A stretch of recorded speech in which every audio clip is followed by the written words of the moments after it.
আজকে আমার বাচ্চার প্রথম জন্মদিন। আমার সন্তানের জন্মদিন আজকে এইভাবে রাজপথে পালিত হচ্ছে। আমার মনে হয় বাংলাদেশের ইতিহাসে এটা প্রথম ডাক্তারের ছেলে রাস্তায় বসে এরকম জন্মদিন পালন করতেছে। রাজপথ এক নতুন ইতিহাসের সাক্ষী হলো মনে হয়।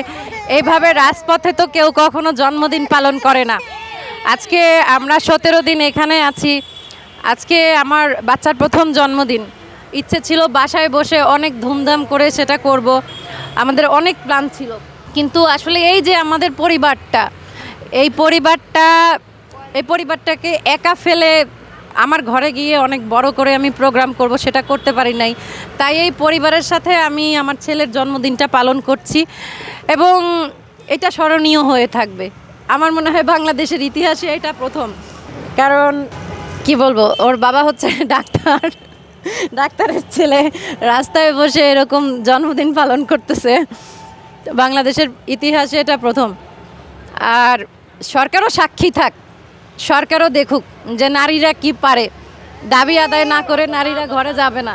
আমার সন্তানের জন্মদিন আজকে এইভাবে রাজপথে পালিত হচ্ছে। আসলে এইটা আমরা কখনোই চাই নাই। আমাদের অনেক প্ল্যান ছিল, অনেক কিছু করব, প্রথম জন্মদিন, কিন্তু এমন একটা পরিস্থিতির মধ্যে আমরা আজকে আসলে পড়েছি, বাধ্য হয়েই আমাদের এভাবে করতে হচ্ছে আর কি।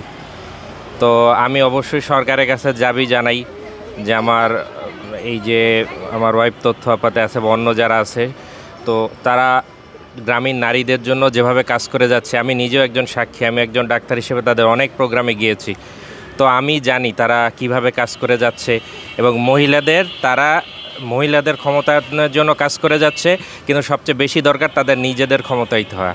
তো আমি আশা করি যে সরকার এতগুলো মেয়েকে এভাবে বেকার করে না দিয়ে তাদের কথা চিন্তা করবে এবং তাদের মাধ্যমে অন্য নারীরা জানি ক্ষমতায়িত হওয়ার কাজ তারা করতে পারে, সেটাই চাই আমি।